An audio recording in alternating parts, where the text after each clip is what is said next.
हत्या अपने आप में ही दर्दनाक और भयानक होती है, लेकिन कई हत्याओं के कारण, तरीके और उनके पीछे की कहानी ज्यादा दिल दहला देने वाली होती है। आइए आइए आप लोग।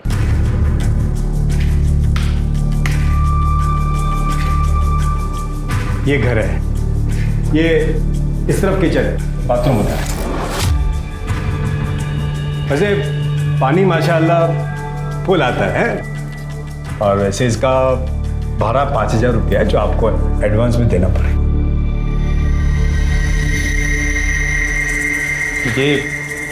ये कमरा नहीं, वो लॉक ही रहता है। आप लोगों को वहां पर रखा होगा तो 3,000 एक्स्ट्रा भाड़ा लगेगा। नहीं, 8,000 बहुत ज्यादा हो जाएगा। नहीं, वैसे कभी आपको ऐसा यूज करने का जरूरत पड़ गया तो कर सकते हैं थोड़ा टाइम के लिए। खाली मेरे को एडवांस में बोल देना। हाँ, ये आपका एडवांस। ओके, ठीक है, चलता है मैं, है?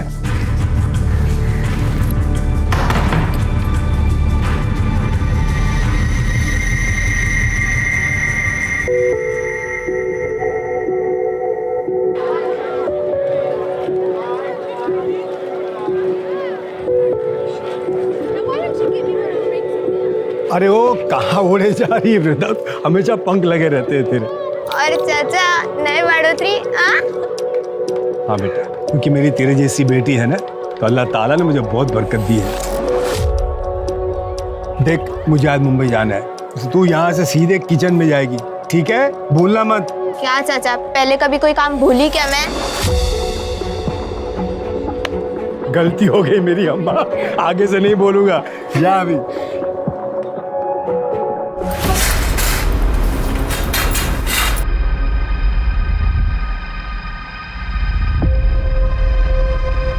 अरे कमला, क्या हुआ? अरे ये लोग इधर नए नए रहने को आए ना, तो मैं सोची जाके पूछ लूं कुछ मदद भी तो नहीं चाहिए। पर ये तो आते ही पर्दे और गेट सब बंद कर लिए। अरे समझा करना, नई नई शादी हुई उन दोनों की, तो दरवाजे खिड़की बंद करके बैठेंगे ना अभी।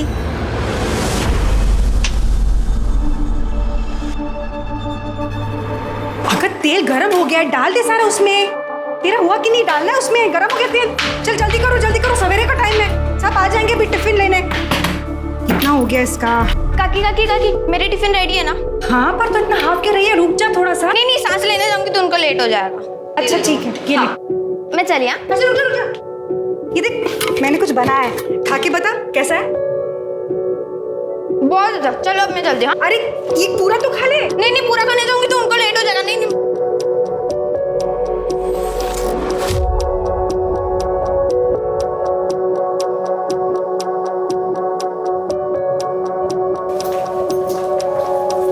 टिफिन।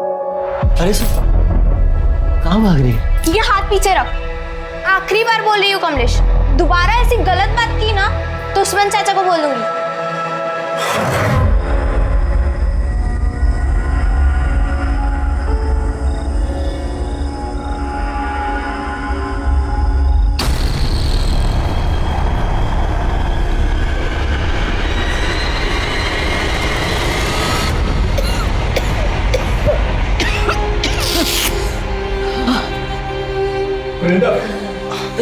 शुक्र है अल्लाह का, डॉक्टर साहब पहुंचे।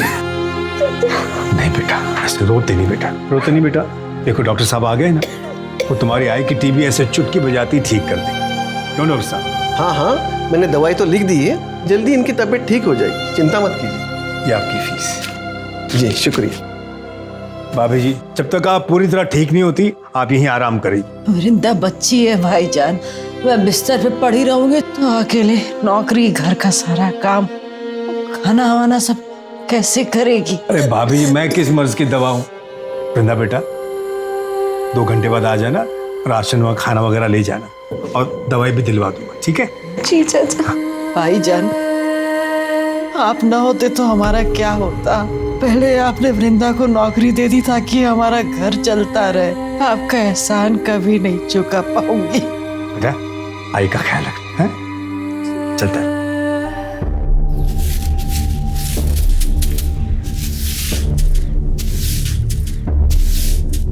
नमस्ते भाभी जी। नमस्ते। वो भाभी जी, आपसे एक छोटा सा काम था। वो क्या है ना, हमारे घर में एक कमरा है जिसमें ताला लगा हुआ है। उस्मान भाई ने बोला था अगर यूज़ करना है तो हम वो खोल सकते हैं। उनसे फ़ोन पे बात हो गई है, पर उन्हें आने में थोड़ा टाइम लगेगा। अगर आप मेरे साथ आ जाती तो वो मैं कमरा खोल देती। वो क्या है ना, कल ऐसा ना लगे ना कि कोई चोरी वोरी हुई है या कोई गड़बड़ है। चल सर। Thank you.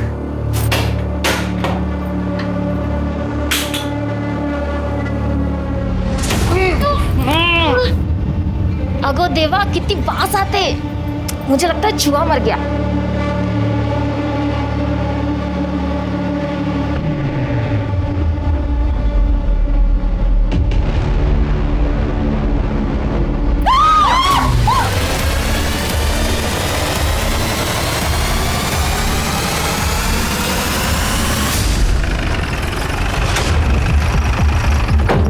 साहब वो अंदर, आप लोग यहीं रुकिए। और नमक में डाली गई थी ताकि बदबू कम आए। बॉडी को पोस्टमार्टम के लिए भेज दो।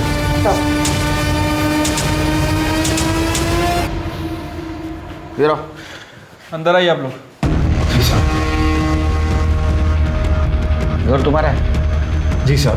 ड्रम आपका है? नहीं सर, वो तो हमारे यहाँ आने से पहले उस रूम में पड़ा था सर। हमें कुछ सामान रखना था, इसलिए फिर हमने इनको बुला लिया सब यहाँ, और फिर इनके सामने ही हमने ताला तोड़ा। हाँ साहब, ताला तो इन्होंने मेरे सामने ही तोड़ा था। ताला क्यों तोड़ा? क्योंकि साहब इस रूम की चाबी मेरे पास नहीं है, इसलिए मैंने इनको बोला था कि जरूरत पड़े तो आप ताला तोड़ दें। घर आपका है ना?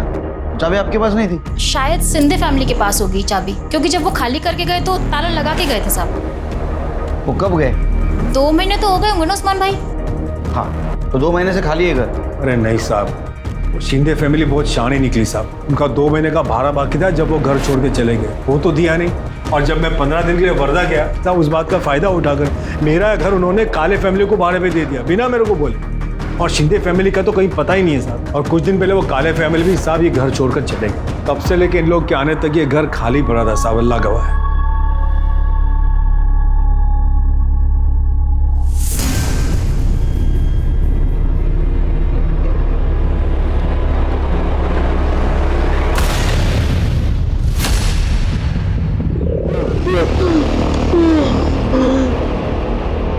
सर मुझे इस पाटिल फैमिली का बिहेवियर कुछ अजीब लगा। मुझे लगता है कि पाटिल फैमिली हमसे जरूर कुछ ना कुछ छुपा रही है। उसे मारता नहीं तो और क्या करता मैं? अनिल कभी विचार केलाय, अगर पता चल गया तो क्या होगा? सर मुझे तो एक बात समझ में नहीं आ रही, उनको इतनी जल्दी क्या थी? उन्होंने उस्मान का भी इंतजार नहीं किया, पड़ोसन को बुला के गवाह बना के ताला तुड़वा दिया। मैं जानता हूँ पुलिस बेवकूफ नहीं है, 2 और 2 करेगी और सब समझ जाएगी। अगर वो टेम्पो वाला हमें धोखा नहीं देता तो हम बच जाते। सुषमा, अभी हमारे पास बचने का सिर्फ एक ही रास्ता है। इससे पहले कि वो बचने का रास्ता ढूंढे, उनकी सारी डिटेल्स निकलवा। सर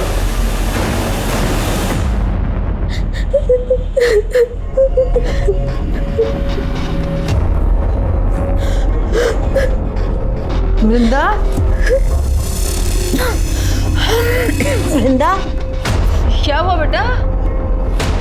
रो क्यों रही है बच्चे?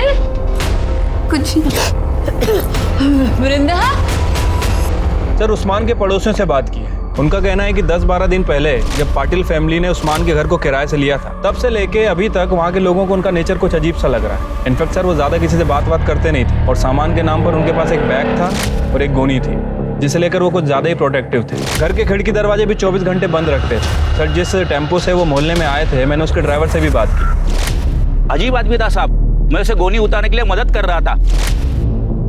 अरे अब छोड़िए, उसने मुझे जोर से धक्का दिया, जैसे कि मैं उसकी गोनी लेके भाग जाने वाला था। उस्मान का भी यही कहना है कि वो गोनी को 1 मिनट भी अपनी नज़रों से दूर नहीं करते थे। और उनकी पड़ोसन कमला, उसने भी बताया कि एक रात वो गोनी को देर रात कहीं लेकर जा रहे थे।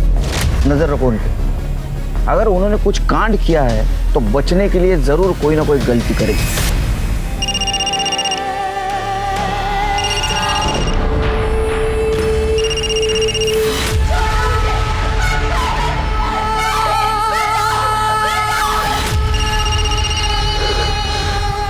वृंदा, वृंदा, वृंदा, देख क्यों नहीं रही किसका फोन है? कब से बजे जा रहा है, उठाना।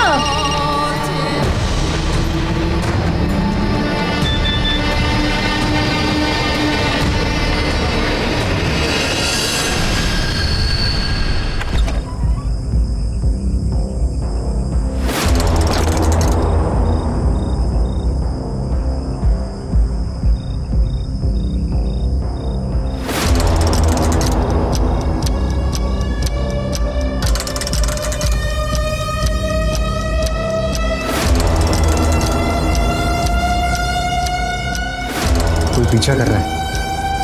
साहब साहब साहब कुछ खाने के लिए दो ना साहब। साहब तब से कुछ खाया नहीं है साहब। साहब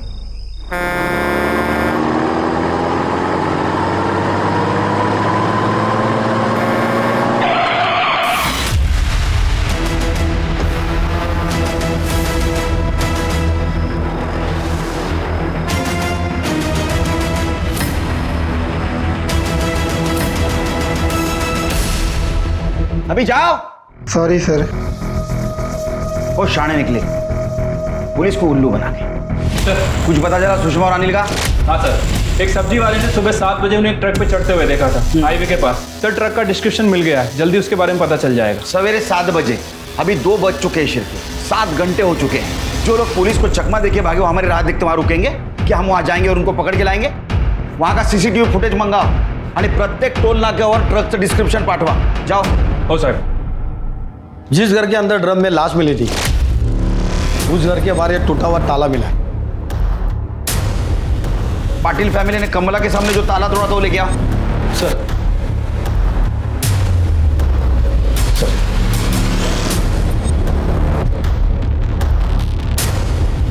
हमारा शख्स सही निकला शिरकी। पाटिल फैमिली ने कमला के सामने जो ताला तोड़ा था एक नाटक था। असल में वो पहले ही एक ताला तोड़ चुके थे।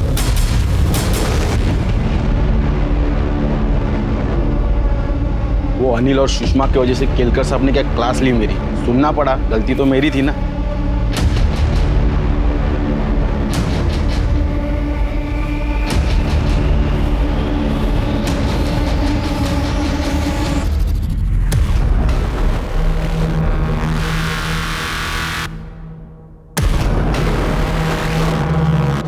सर जो बॉडी हमें ड्रम में मिली थी उसकी पीएम रिपोर्ट आ गई है। लड़की की बॉडी है सर, उम्र 23 से 24 साल। बॉडी पर चाकू जैसी किसी चीज से 7 बार वार किया गया था। मौत का एग्जैक्ट टाइम तो नहीं बताया जा सकता, लेकिन एस्टिमेटेड टाइम 45 से 60 दिन के बीच का है। इसका मतलब शिरकी है, ये जो मर्डर हुआ ये जून लास्ट वीक या जुलाई 2nd वीक में हुआ। और ये भी पॉसिबिलिटीज है कि उस्मान के घर में जो औरत की लाश मिली पाटिल फैमिली के पहले जो किराएदार रहते थे उनमें से किसी की हो।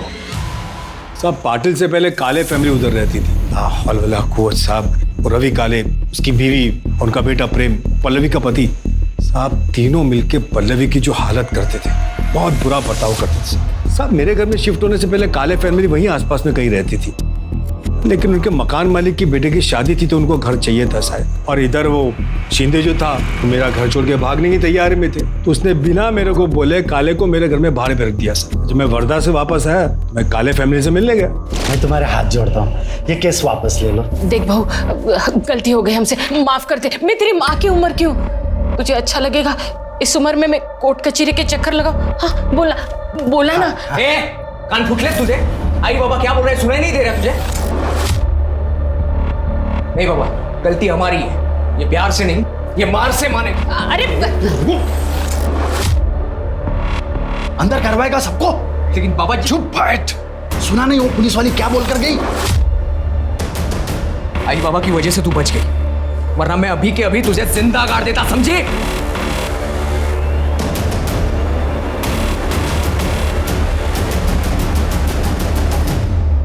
मेरे ख्याल से पल्लवी काले ने फिरार पुलिस स्टेशन में कंप्लेंट भी लिखवाई थी उनके खिलाफ।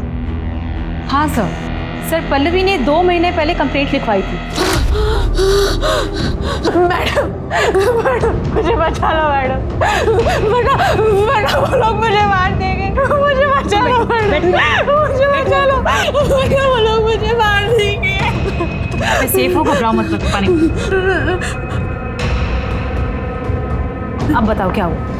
जब से मेरी शादी हुई है मेरे ससुराल वाले रोज गाली सुनाते हैं, मारपीट करते हैं, कहते हैं और दहेज चाहिए। सास ससुर तुम्हें पीटते हैं और पति तुम्हें पीटता देखता रहता है, कुछ करता नहीं है वो?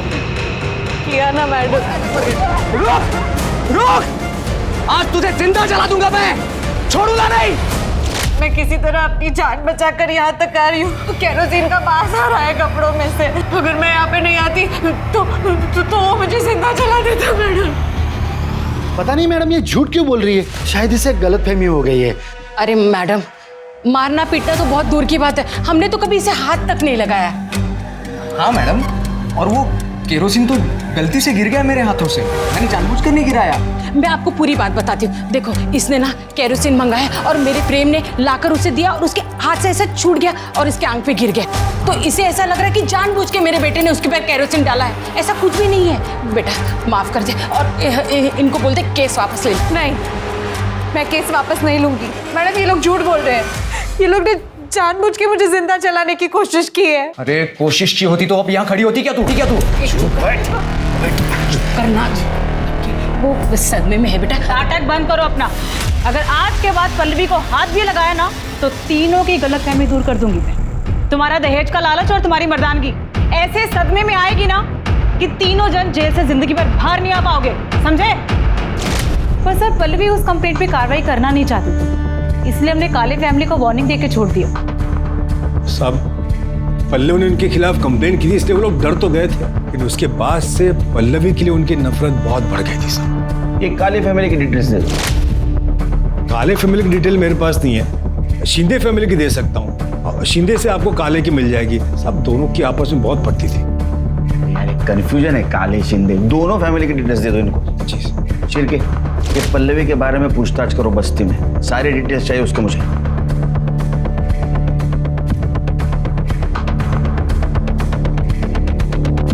जब एक मर्द औरत को सारे बाजार में नंगा करता है ना, तो सोचो क्या होता है।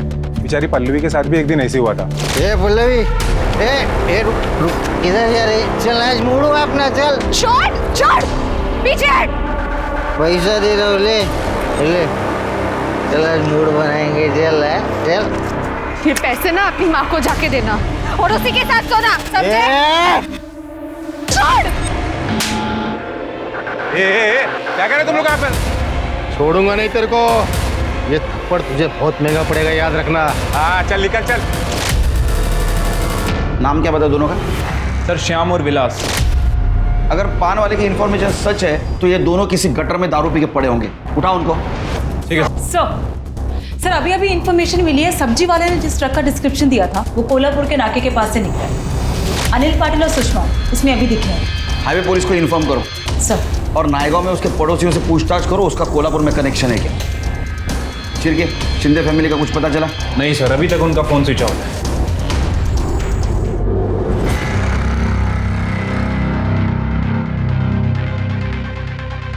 सर, एक हरकत नसेल तर विचारू का? तुम्ही 4 चमचे साखर का खाता? क्योंकि 4 चम्मच शक्कर की चाय दिमाग की बत्ती जलाए। सर, ये लड़की मुझे बहुत अजीब सी लगती है। कुछ दिन पहले भी आई थी सर, लगता है कुछ कहना चाहती थी लेकिन अचानक भाग गई। तुम्हारे दिमाग की बत्ती नहीं चली? इसे कुछ पूछना जरूरी नहीं समझा तुमने? हो सकता है इस मर्डर के बारे में कुछ जानती हो, हमें कुछ बताना चाहती हो। लेके आओ उसे। जी सर।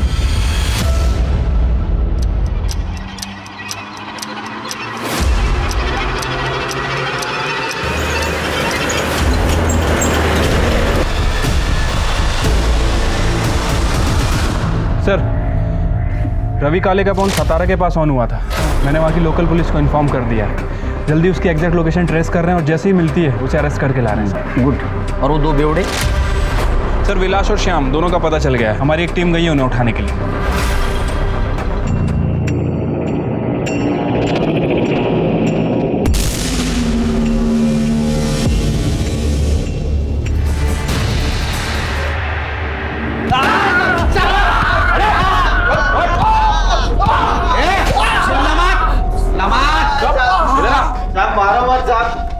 हमने कुछ नहीं किया साहब। साहब मत मारो साहब, हमने कुछ नहीं किया साहब, कसम से। पल्ले के ऊपर नजर थी ना तुम्हारी, उसने भरे मार्केट में थप्पड़ मारी थी तुम लोगों को।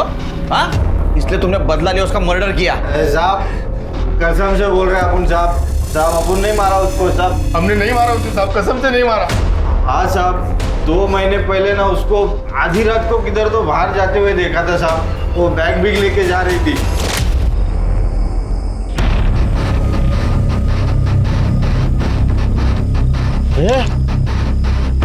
ये वही है ना जिसने मेरे को थप्पड़ मारा था, ये देख वही है वो।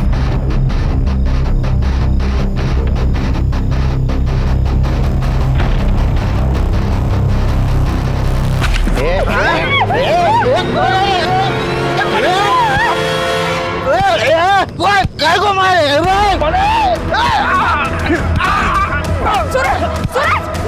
नहीं, छोड़ो, जाने दो, हम चलते हैं, चलो। सूरज, ये सूरज कौन है? वो साहब वो भाजी वाला है साहब, वो अपने बस्ती में वो भाजी बेचता था। सब अपने को बाद में मालूम पड़ा कि उसका और पल्लवी का लफड़ा है करके। मेरे को तो लगता है पल्लवी उसके साथ ही भाग गई होगी साहब, क्योंकि वो सूरज भी गायब है तभी से साहब। क्या डेट क्या थी? साहब तब इतना मालूम है कि वो जून महीने का आखिर था या तो फिर जुलाई का शुरू में था। फिर क्या? ये सूरज का नाम लेके हमको गुमराह करने की कोशिश कर। इन दोनों ने पल्लवी के साथ रेप किया, बाद में उसका मर्डर किया।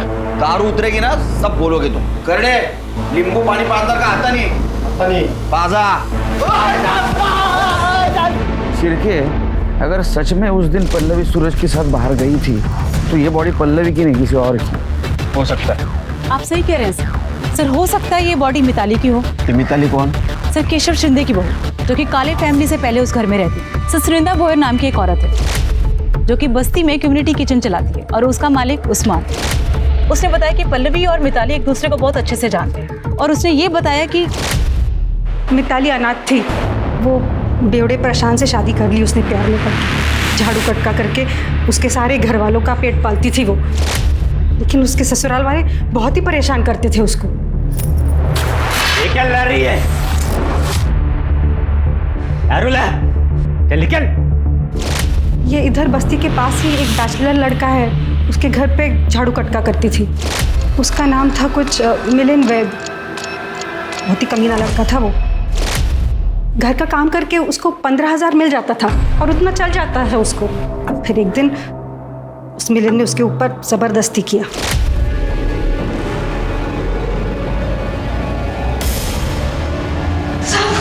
क्या कर रहा था? उसने जाके अपने ससुराल वालों को बताया, लेकिन उन्होंने पुलिस को बताने से मना कर दिया। बोले कि उसका काम छूट जाएगा और ये निकम्मे लोग भूखे मर जाएंगे। ये बात जब मिलिंद को पता चली, उसमें तो और हिम्मत आ गई। अगले ही दिन उसने और 3 दोस्तों को बुलाया और उसके साथ गलत काम किया। गलत काम करने के बाद उन तीनों ने उसको अलग अलग पैसा दिया। फिर मिताली ने भी सोचा कि कहाँ खाली फुकट ये झाड़ू कटका करने का, तो उसने धंधा करना शुरू कर दिया। घर वालों को बोलती थी घर का काम करने जा रही है, लेकिन धंधा करती थी वो।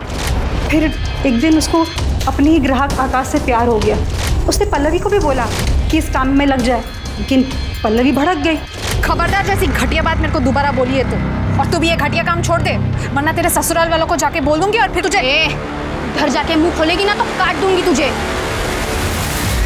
फिर पता नहीं पल्लवी ने बोला या किसी और ने बोला, लेकिन उसके घर वालों को पता चल गया कि मिताली काम नहीं करती, धंधा करने जाती है।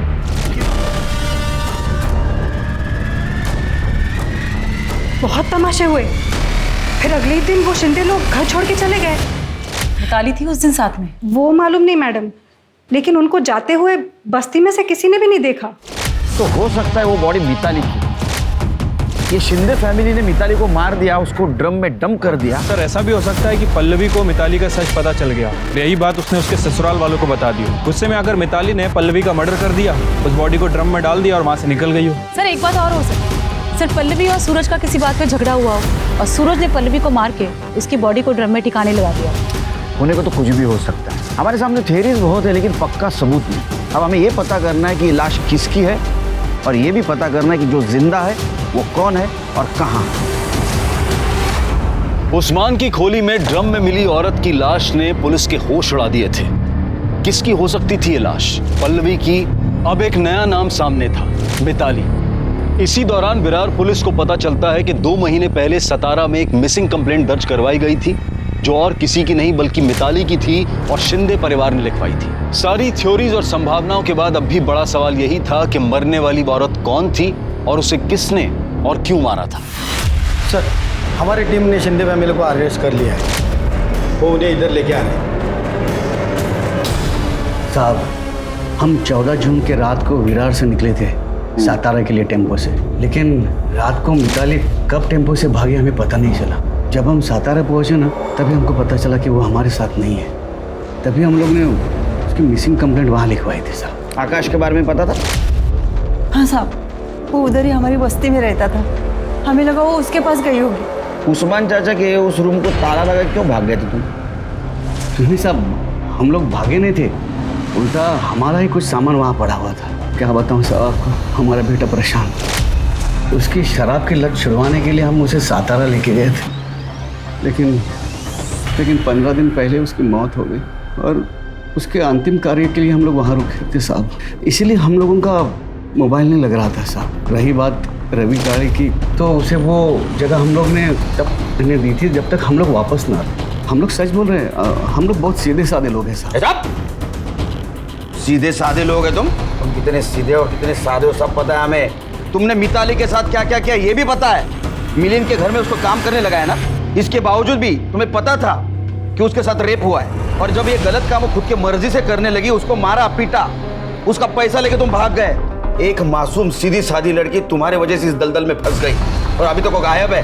उस्मान चाचा के जिस रूम को लॉक लगा था उसमें तुम्हारा सामान नहीं, मिताली की लाश। तुमने मारा मिताली को। नहीं साहब, हम लोग ने नहीं मारा साहब उसे। हम सच बोल रहे हैं, हम लोगों ने नहीं मारा उसे। या ऐसा नहीं सुधरेंगे, बहुत मोटी चमड़ी वाले। स्मिता घेऊन जायला बंदोबस्त करायचा। नहीं साहब, तो कितना सीधा है दिखा। शिरके सर, पता करो कितना सच बोल रहे हैं। अगर मिताली और आकाश 3 महीने से यही है, तो उस्मान चाचा के कमरे में जो लाश मिली वो पल्लवी की हो सकती है। हमें जल्द से जल्द इस मिताली को ढूंढना होगा। सूरज का क्या हुआ? सर, काले फैमिली जब से विरार से शिफ्ट हुई है, सूरज का भी कुछ पता नहीं चल रहा है। कहाँ गया है किसी को कुछ पता नहीं है, लेकिन सर हम पूरी कोशिश कर रहे हैं, जल्दी ढूंढ लेंगे उसे। सर, इचलकरंजी पुलिस ने अनिल और सुषमा को पकड़ लिया है, वो उसे यहाँ लेके आ रहे हैं।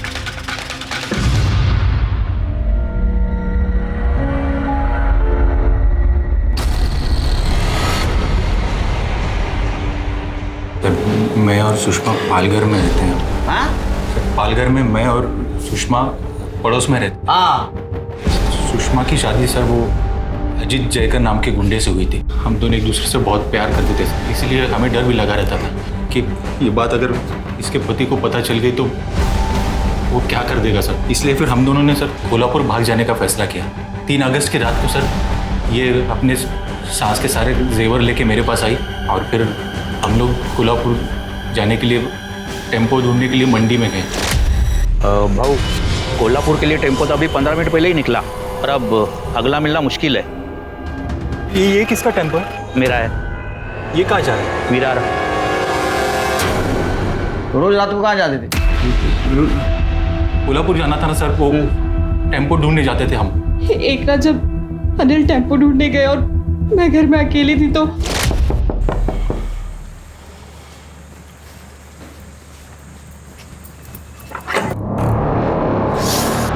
यहाँ छुप के बैठी है तू, और तेरा यार किधर है?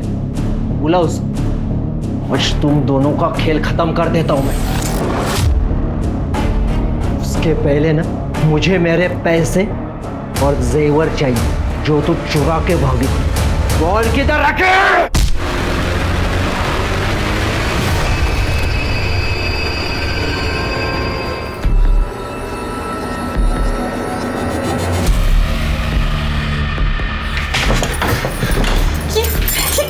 यहाँ पे अरे इसे ठिकाना लगाना पड़ेगा ना, नहीं तो पकड़े जाएंगे हम। हाँ? ये इसे अभी के लिए यहाँ छुपा देते हैं, फिर फेंक देंगे कहीं।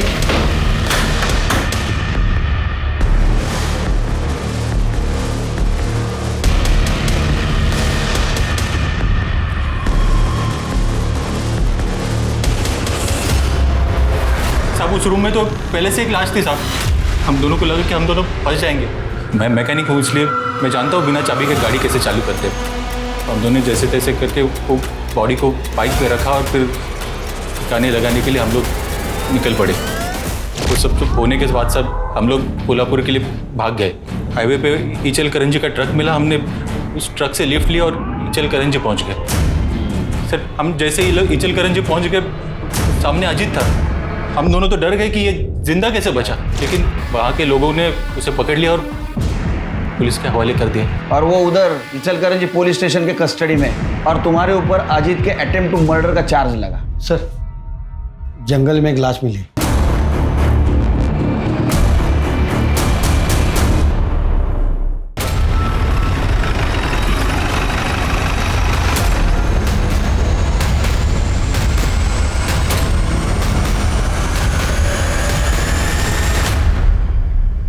सर बॉडी बुरी तरह सड़ गई है। कुछ मिला? ये वॉलेट मिला है, उसमें आईडी कार्ड है। सूरज यादव? सूरज यादव मतलब पल्लवी का बॉयफ्रेंड? फिर जिस हिसाब से बॉडी डिकम्पोज हुई है, इसे लगभग 1-2 महीने तो हुए होंगे, और पल्लवी और सूरज को गायब हुए भी 2 महीने हो चुके हैं। तो मुझे लगता है कि ये बॉडी सूरज की ही है। पंचनामा करा और देखो आसपास और कुछ मिलता है। शिरके, अगर ये बॉडी सूरज की है तो इसका मतलब पल्लवी मर चुकी है। हो सकता है सर, क्योंकि पल्लवी को भी गायब हुए 2 महीने से ज्यादा हो चुके हैं। सर वहाँ पे पीछे एक बाइक मिली है। और कुछ मिला? नहीं सर। पता करो किसके नाम रजिस्टर है। Okay sir. शिरके, हो सकता है ये बाइक सूरज की हो, या ऐसा भी हो सकता है कि जिसने सूरज को मारा उसकी हो। उसने सूरज को मार दिया, बॉडी को यहाँ डंप कर दिया और बाइक को छोड़ कर निकल गया। ये भी हो सकता है कि काले फैमिली को इन दोनों के भागने का प्लान पता होगा। उन्होंने पल्लवी को मारा, ड्रम में डंप कर दिया, बाद में सूरज को मार दिया और यहाँ फेंक दिया। 1 मिनट सर। हेलो, ठीक है सर। काले फैमिली गिरफ्तार हो गई है, विरार पुलिस स्टेशन लेकर आ रहा है। वार्निंग दी थी ना तुम्हें कि अगर पल्लवी को कुछ भी हुआ तो जेल के अंदर कर दिए जाओगे। क्यों मारा? क्यों मारा पल्लवी को? मैडम हमने कुछ नहीं किया, हमने नहीं मारा उसे। अरे कुछ नहीं किया तो भागे क्यों? पल्लवी किधर है? नहीं पता साहब, 30 जून के शाम को वो मैं जल्दी लौटी हूँ ऐसा बोल के गई साहब, लेकिन लौटी नहीं साहब। उसके बाद में हमने देखा वो रुक्मिणी के सब गहने गायब थे साहब। अब बहू चोरी करके मुंह काला करके भाग गई साहब। उसके ऊपर वो उस्मान भाड़े के लिए पीछे पड़ा साहब। मेरा और शिंदे का बगाया भाड़ा मांग रहा था। हमने सोचा कि खोपोली में इसके रिश्तेदार रहते हैं तो उनके यहाँ पे चले जाते हैं, फिर देखेंगे बाद में क्या होता है, इसलिए चले गए साहब खोपोली। वो ड्रम किसका था? कौन सा ड्रम साहब? हाँ? वो जिस कमरे को ताला लगा था उस कमरे में ड्रम किसका था जिसमें एक औरत की सड़ी हुई लाश मिली? कसम से साहब, वो कमरे में क्या है हमको पता भी नहीं। वो कमरे की तरफ हम जाते भी नहीं साहब। इतना बड़ा घर था, तेरे को कमरा नहीं दिखा? हमने उसे नहीं मारा है, मैं उसे जलाना नहीं चाहता था, मैं तो सिर्फ उसे डराना चाहता था। उसके बाप ने, बीकू ने हमसे कहा था कि वो शादी के बाद हमें पैसे देगा, लेकिन बाद में वो मुकर गया। वो मुकर गया इसलिए तूने भरे बस्ती में उसको बेचने की कोशिश की। वो नहीं मानी तो उसको मार दिया? नहीं साहब, मैं मानता हूँ मुझसे गलती हुई, लेकिन मैंने उसे नहीं मारा। सब पता चल जाएगा। लेके जाओ इनको और खूब मारो इनको। कहाँ फंसा रहे हो साहब? हम सच कह रहे, मारा नहीं उसे। इन लोगों ने पल्लवी के ऊपर जिस गहने चोरी का इल्जाम लगाया है उसके सारे डिटेल्स निकालो और पता करो चोर मार्केट या किसी ज्वेलर के पास वो बेचने गए थे। अरे पल्लवी का बाप भीकू, उसका और हमें जो लाश मिली है उसका डीएनए मैच करके देखो। ठीक है सर।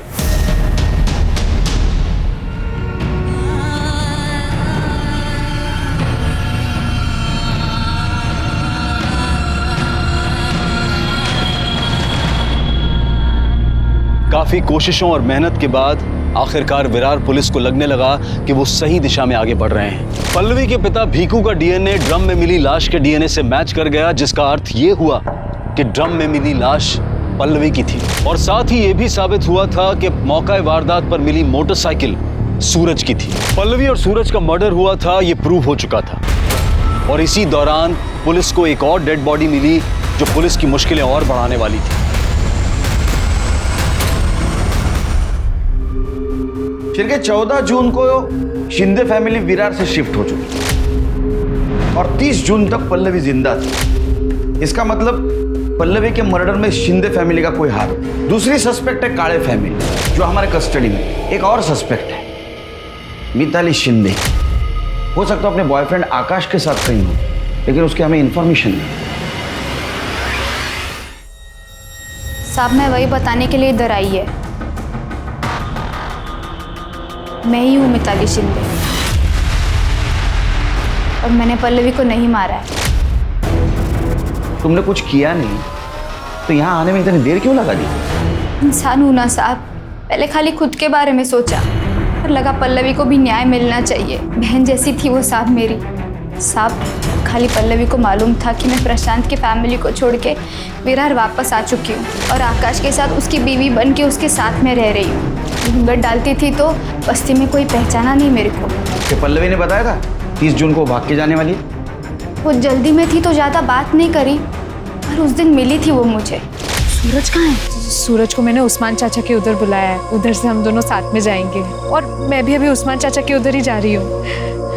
उस्मान चाचा बोले थे कि वो मदद करेंगे। सब पल्लवी कुछ मदद चाहती थी मेरे से। वो 30 तारीख को शाम को आने वाली थी, पर मालूम नहीं क्या वो आई नहीं। और ये सूरज यादव? वो भी नहीं आया साहब। मैंने दोनों को फोन भी मिलाया तो दोनों का फोन स्विच ऑफ आ रहा था। बाद में दूसरे दिन मालूम गिरा कि पूरा फैमिली घर छोड़ के चला गया है। आपने बात पहले क्यों नहीं बताई? लगा कि इस बात का इसके इससे क्या लेना देना साहब। कौन सोच सकता है साहब कि उस ड्रम में पल्लवी की लाश होगी। मुझे लगा वो सूरज के साथ हंसी खुशी जिंदगी बिता रही होगी, लेकिन साहब वृंदा के साथ जो हुआ बहुत गलत हुआ। वृंदा मेरी बच्ची जैसी थी। मैंने आज तक किसी को बद्दुआ नहीं दी, लेकिन आप देख लें साहब, उसको मारने वाला दोजख की आग में चलेगा। अल्लाह उसका हिसाब करेगा। उसके कातिल को पकड़ो आप साहब, वो जो भी उसको सजा दिलाओ साहब। उस्मान चाचा शांत हो जाइए, उसकी कातिल को हम जरूर पकड़ेंगे। आपको किसी पे शक कौन कर सकता है सर? साहब इस बस्ती में कमलेश बोल के एक टेलर है, वो रोज उसको सताता था और गलत नजर से देखता था।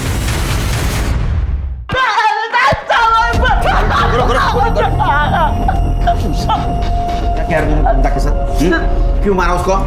साहब मैं सच बता रहा हूँ, मैंने कुछ नहीं किया साहब। फिर झूठ बता फिर। सब सोना चाहता था मैं उसके साथ, पर सब मैंने उसको हाथ भी नहीं लगाया। कसम सर मैंने कुछ नहीं किया सर। कुछ नहीं किया? कर दे इसको, तब तक तोड़ो जब तक ये सच न बोले। नहीं साहब, मारो उसको। नहीं साहब मैंने कुछ नहीं साहब। सर सुनंदा ने बताया कि 20 अगस्त को वृंदा काम पर आई थी। सर दोपहर को वो खाली टिफिन के साथ आई, फिर दोनों एक साथ ऑटो से घर को निकले। उसके बाद उसने बताया कि वृंदा ने अपने पुलिस स्टेशन के बाहर ऑटो रुकवाया और बोली कि उसे कुछ काम है। उसके बाद से सुनंदा ने वृंदा को देखा भी नहीं। मतलब वृंदा 2 बार हमारे पास आई थी, वो हमें कुछ बताना चाहती थी। मैडम वृंदा की PM रिपोर्ट। सर वृंदा की मौत 20 अगस्त को 2 से 4 के बीच में हुई। और सर बॉडी में 3 बार चाकू से वार किए गए। सर उसकी बॉडी पे नाखूनों के निशान भी मिले। सब मर्डर से पहले उसका रेप हुआ। कहीं वो अपने बारे में तो बताना नहीं चाहती थी। तुमसे बहुत बड़ी गलती हो गई तृप्ति, बहुत बड़ी गलती। सर काले फैमिली के घर से जो ज्वेलरी चोरी हुई थी उनका पता चल गया सर। सर आप गैस भी नहीं कर सकती कि ज्वेलरी चोर बाजार में किसने बेची थी। शिरके मैं रिलैक्स मूड में नहीं हूं। साफ साफ बता।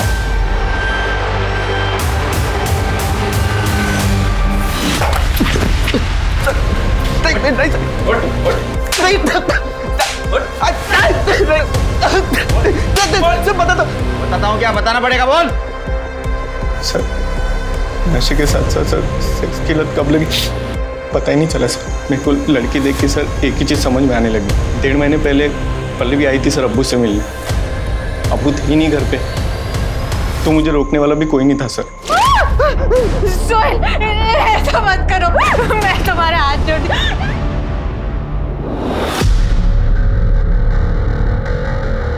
मैंने जो कुछ किया अपनी औलाद को बचाने के लिए किया। ये तेरे फालतू बेटे को बचाने के लिए तूने मासूम लोगों की जान ली। तेरे को तब समझ में नहीं आया वो भी किसी की औलाद है। मुझे मालूम था कि काले फैमिली मेरा घर छोड़ के भाग चुकी। उसके बाद सूरज की लाश को भी मैंने उसी सूटकेस में डाला और जंगल में जाके फेंक दिया और उसकी मोटरसाइकिल को भी वहीं ठिकाने लगा दी। वृंदा को क्यों मारा? मारना पड़ा साहब। क्या? इसकी वजह से मुझे मालूम था इसको नशे के साथ साथ औरत की भी लत लग गई है। इसलिए मैं रोज खुद इसको घर पे धंधे वाली औरत बुला के देता था लेकिन उस दिन मैं भूल गया। गलती से मैंने वृंदा को घर बुला लिया राशन और दवाई के पैसे लेने के लिए, लेकिन मैं घर लेट पहुंचा और ये घर पे अकेला था। उस्मान चाचा, उस्मान चाचा, अरे मेरे को बुला के कहाँ चले गए? ये सब तेरे को पता था, फिर भी तू चुप बैठा ना। वृंदा मेरे को बताई थी साहब, मुझे सुहेल पे बहुत गुस्सा था, लेकिन वृंदा पुलिस में जाएगी ये सोच के मैं डर गया था। इसलिए मैंने उसको वो वीडियो बताया जो सुहेल ने बनाया था उसका, और बोला कि अगर तू पुलिस में जाएगी तो मैं तेरे को बदनाम कर दूंगा। सुहेल को वृंदा पसंद आ गई थी, वो जब मन करता उसको मैसेज करके बुला लेता, उसके साथ जबरदस्ती करता था, और तब वृंदा का भी गुस्सा बढ़ते जा रहा था। मैंने वृंदा को पुलिस स्टेशन के बाहर देखा और मैं डर गया। मैं उसके पास गया और मैंने बोला उसको, वृंदा बेटा तेरी आई की तबीयत बहुत खराब है, तू यहाँ क्या कर रही है? क्या हुआ? बेटा डॉक्टर ने उन्हें हॉस्पिटल में एडमिट करने को बोला है, तू चल मेरे साथ, मैं तुझे ले चल। फिर मैं उसको एक सुनसान जगह पे ले गया और क्या हुआ उस्मान चाचा? बेटा तुझसे एक बात करनी है। जी कहिए ना। समाज कार्य करता है ना तू। ये झूठी समाज सेवा करने के बजाय तुम्हारे फालतू लड़के को सुधारते ना तो बहुत समाज सेवा होती। तो समझा रहा हूं मैं। सिरके लेके चलो इन दोनों को। चल रहे। आज का एक ये सबक है उन सभी माता पिताओं के लिए जो अपने बच्चों की गलतियां छुपाते हैं, उन पर पर्दा डालते हैं और उन्हें ही नहीं खुद को भी अपराधी बना लेते हैं। देखते हैं हमारे आज के एपिसोड की दूसरी कहानी। अम्मा, पापा के कहने पे हम आपसे दूर रहे, लेकिन अब हमसे जबरदस्ती नहीं बर्दाश्त हो पाएगी। बेटा तुम्हारी पापा हमारी सुनते कहाँ हैं? हमारा बस चलता तो हम तुमको दूर जाने ही नहीं देते। पापा पापा। हाँ बेटा। पापा गुड़िया दीदी को नहीं जाना है, आप मान जाओ ना। तुम दोनों मिलकर का पट्टी पढ़ा रहे हो प्रतिमा को? अरे हम लोग का पट्टी पढ़ाएंगे? गुड़िया का भाई है, इसको भी तो अपना बहन का दुख तकलीफ दिखाई देता है। अरे हम कोई जल्लाद थोड़ी ना है, वहां रह के गुड़िया को कम से कम भरपेट खाना तो मिलता है। तुम चेहरा देखो ही का, देखो ना कैसे चमक रहा है। और वैसे भी गरीबी हम सबका नक्शा बिगाड़ दिए है। ये ले बेटा, रख ना, रास्ते के लिए है। और सुन, अगर तुम नहीं जाती तो क्या तेरा भाई कभी स्कूल जा सकता था? हाँ बेटा, तेरी बदौलत ही तो हम भुखमरी से लड़ पाए हैं। सच बोल रहे हैं। मोह ममता से पेट नहीं भरते हैं। दीदी अब मत जाओ ना। बेटा ये अगले महीने दोबारा आएगी, है ना? अभी जाने दे। चल बेटा,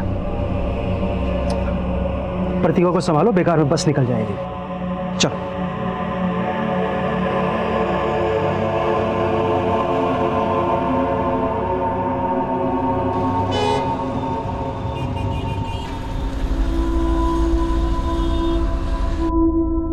चलो देव्यांश, अब जल्दी से अपना नाश्ता फिनिश करो। नहीं, मुझे नहीं खाना ये, मुझे नूडल्स खाना है। नूडल्स बनाने का टाइम नहीं है मेरे पास, यही खाना पड़ेगा। चलो खाओ। दीदी आप आ गई, मुझे नूडल्स खाना है। नमस्ते मैडम। नमस्ते भैया। थैंक गॉड गुड़िया तुम आ गई। दिव्यांश को तो तुम्हारी आदत ही हो गई है, मेरे हाथ का बना तो नाश्ता भी नहीं करता ये। अरे ब्रजेश कैसे हो? नमस्ते मालिक, बस कृपा है आपकी। ब्रजेश भैया, गुड़िया के बिना तो हमारा घर ही अधूरा है। गुड़िया ने भी हमको बताया कि कैसे एक माँ के जैसा ख्याल रखती हैं आप इसका। नीता मैं जा रहा हूँ, नाश्ता करवा के भेजना। नहीं साहब, हमारी बस का टाइम हो रहा है, बस हमारा काम हो जाता तो। ओह हाँ, पकड़ो।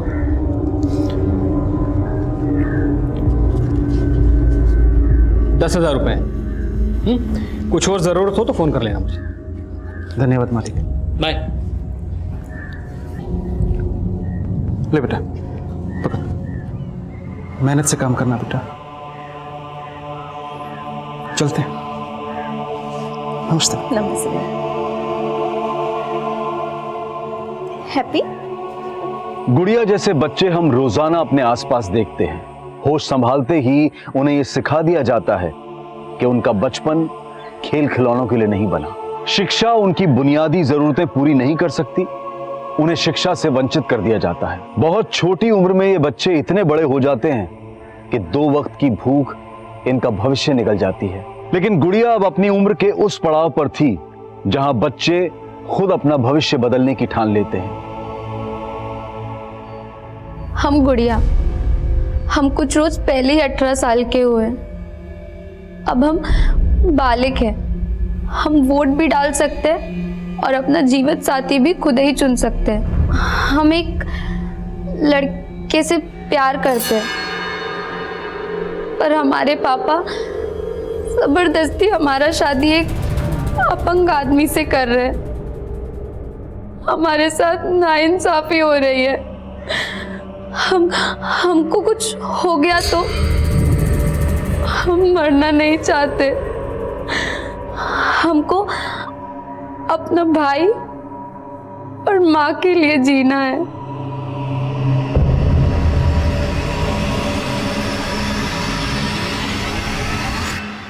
Hello and welcome to my show Ritesh live.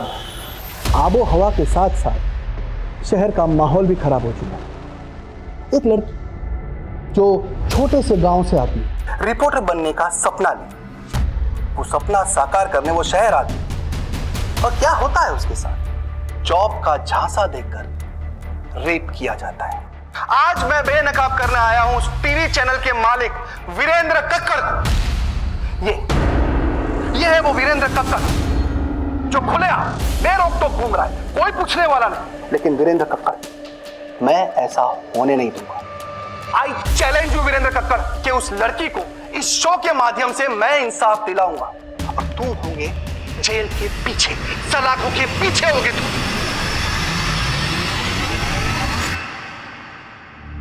I'm so sorry, I'm late. बोलो सुजाता, मेरे पास ज़्यादा वक्त नहीं है। क्यों? जॉब लग गई क्या तुम्हारी भी? मुद्दे की बात करें, क्यों बुलाया मुझे यहाँ? Nikhil, I need you.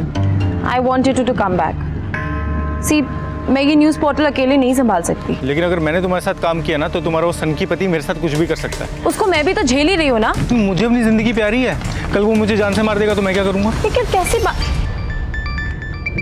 एक सेकंड निखिल, इम्पोर्टेंट कॉल है। सुजाता तुम ले लो कॉल, लेकिन मुझे जाना है, मैं यहाँ पे खड़ा नहीं रह सकता।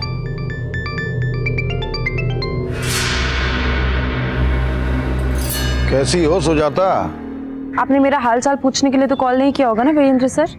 ये एटीट्यूड इसलिए तो नहीं कि तुम्हें रितेश की बीवी होने का गुरूर हो गया?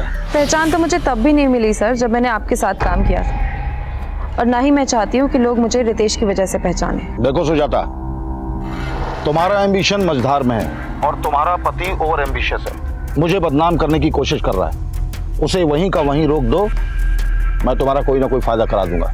हम मियाँ बीवी जरूर हैं सर, पर वो एक अलग कश्ती पे सवार है। मैं नहीं रोक सकती अब उसे।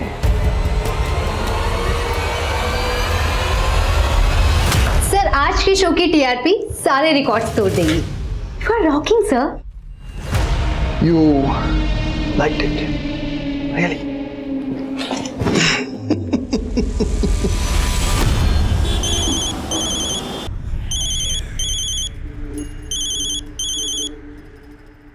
हाँ ब्रजेश बोल। मालिक, गुड़िया कहाँ है? तुम्हारे पास ही तो भेजा उसे। क्या मजाक कर रहे हैं मालिक? सुबह से बस अड्डे पर खड़ा हूँ। लखनऊ से आने वाली 4 बसें गुजर चुकी हैं। अरे तुमने ही तो कहा था उसे बस में बिठा दूं, तो बिठा दिया। अब मेरा दिमाग क्यों खराब कर रहे हो? अम्मा, गुड़िया दीदी ने कहा था इस बार वो आएंगी तो मुझे साइकिल दिलवाएंगी। अरे पहले उसको घर तो आ जाने दो। शोभा, शोभा, गुड़िया आई क्या? अरे ये क्या कर रहे हैं आप? आप ही तो गए थे उसको बस अड्डे से लाने।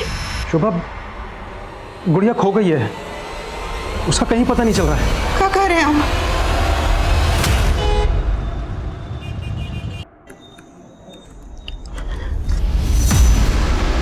कहाँ थे तुम? मैं कब से तुम्हें फोन कर रही हूँ, तुम मेरा फोन क्यों नहीं उठाते हो? कितनी बार मैंने तुमसे कहा है कि टिपिकल बीवियों वाली बातें मुझसे मत किया करो। बीवी हूँ इसीलिए बीवी की तरह बिहेव करती हूँ। फिक्र होती है मुझे तुम्हारी सिक्योरिटी की। और तुमने क्या किया आज शो पे? वीरेंद्र पर रेपिस्ट का टैग लगा दिया। और तुम ये क्यों भूल जाते हो बार बार कि तुम एक न्यूज रिपोर्टर हो? तुम्हारा काम है न्यूज सुनाना, वर्डिक्ट देना नहीं। तो तुम्हें क्यों मिर्ची लग रही थी? पुराने रिलेशन याद आ गए क्या? I'm telling you, mind your tongue. अगर मैंने तुम्हारे रिश्तों के बारे में बात करना शुरू कर दिया ना तो सुन नहीं पाओगे तुम। क्या बोलोगी तुम? क्या बोलोगे तुम? हाँ, मैं सुनाता हूँ। अभी अभी एक लड़की के साथ सोकर आया हूँ। ये देख रही हो, ये तुम्हारी जगह है। चलो हटो हटो।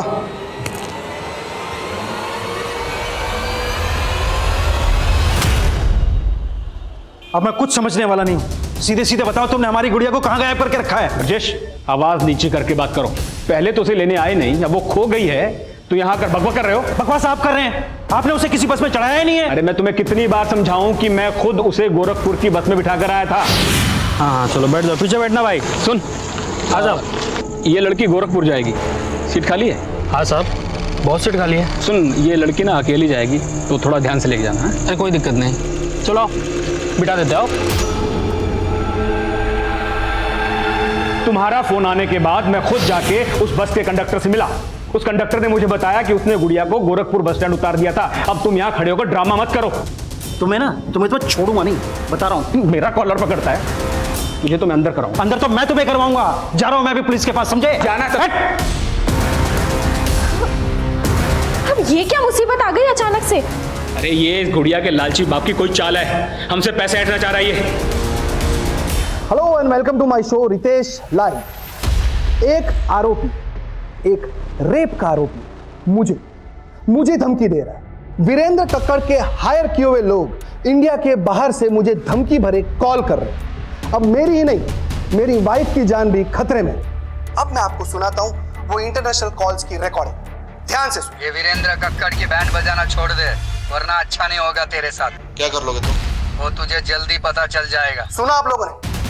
ये है उस वीरेंद्र कक्कड़ की सच्चाई। हेलो, ये तुम्हारा पति टीआरपी के लिए कुछ भी कर सकता है ना? वाकई में इंटरनेशनल कॉल्स आई थी उसको? आई डोंट नो, इसलिए फोन किया था। नहीं, एक्चुअली मैंने तुम्हारे प्रपोजल के बारे में थोड़ा सोचा। क्या हम लोग मिल सकते हैं?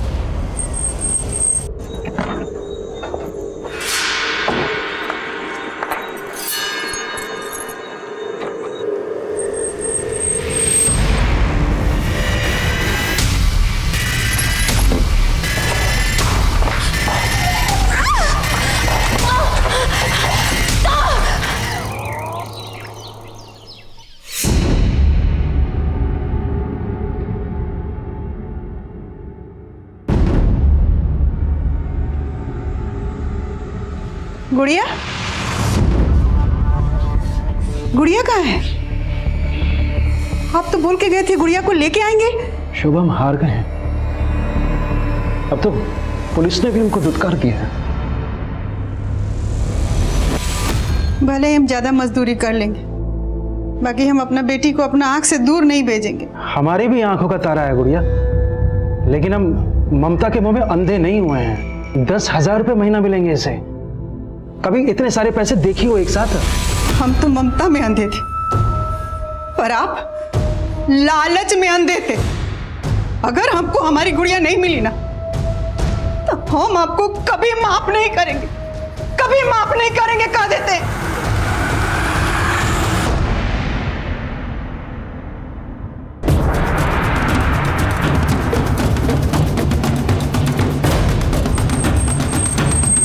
तिवारी, बाहर सीसीटीवी चेक करो, मॉनिटर्स कहाँ हैं?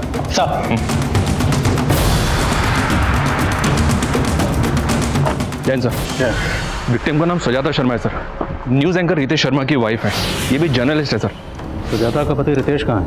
रितेश को इन्फॉर्म किया है, पहुंचने वाला होगा। सर, घर से सीसीटीवी के डीवीआर गायब है। व्हाट? मतलब ये एक प्लान मर्डर है, इसलिए कत्ल करने के बाद कातिल डीवीआर अपने साथ ले गए।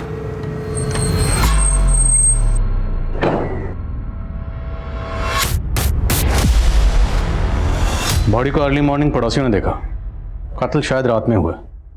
रात को आप कहाँ थे? देखिए sir, I am a busy man. थक गया था तो रात को स्टूडियो में ही सो गया। और वैसे भी सुजाता 2 दिनों से लखनऊ में थी ही नहीं। सुजाता अगर 2 दिन से लखनऊ में नहीं थी तो कहाँ थी? अमन को माँ के पास छोड़ दिया, काम के लिए जा रही हूँ, 2 दिन लग जाएंगे। मुझे नहीं पता वो कहाँ गई थी।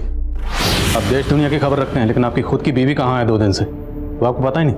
देखिए सर, वो अपने सीक्रेट्स मुझसे शेयर नहीं करती थी। कैसे secret? I don't know sir, वो एक जर्नलिस्ट थी और अपना नया न्यूज़ पोर्टल लॉन्च करने वाली थी। शायद ये बात वो मुझसे छुपाना चाहती, एज इफ आई केयर।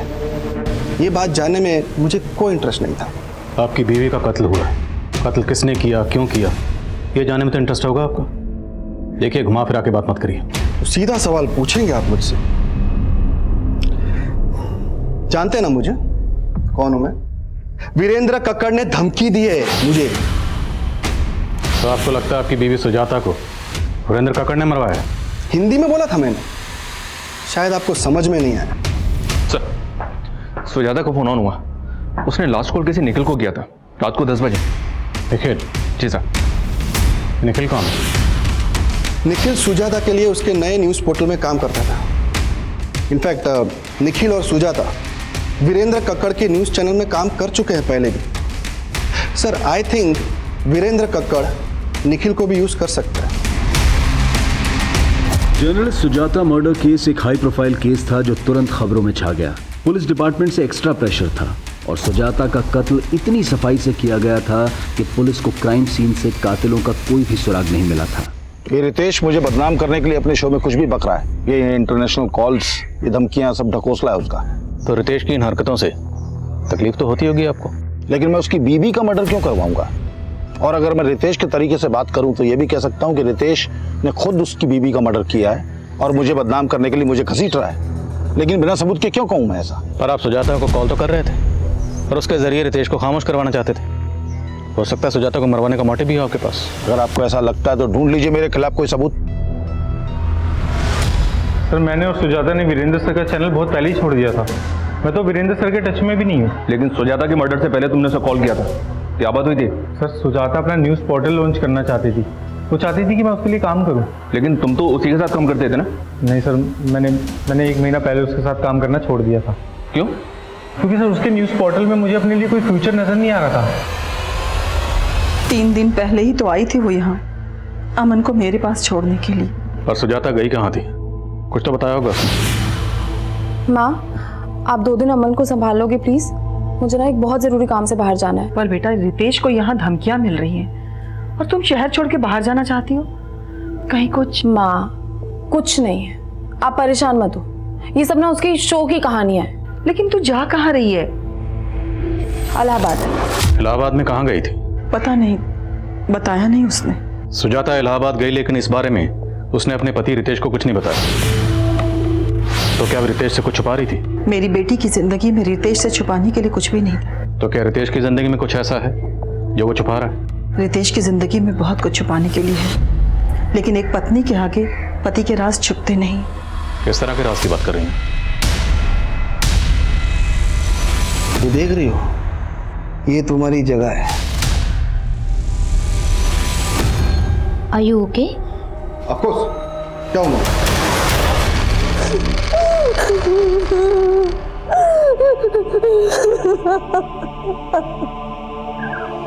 आपकी बेटी गुड़िया को ढूंढने के लिए हमारे एनजीओ से जो भी बन पाएगा वो हम करेंगे।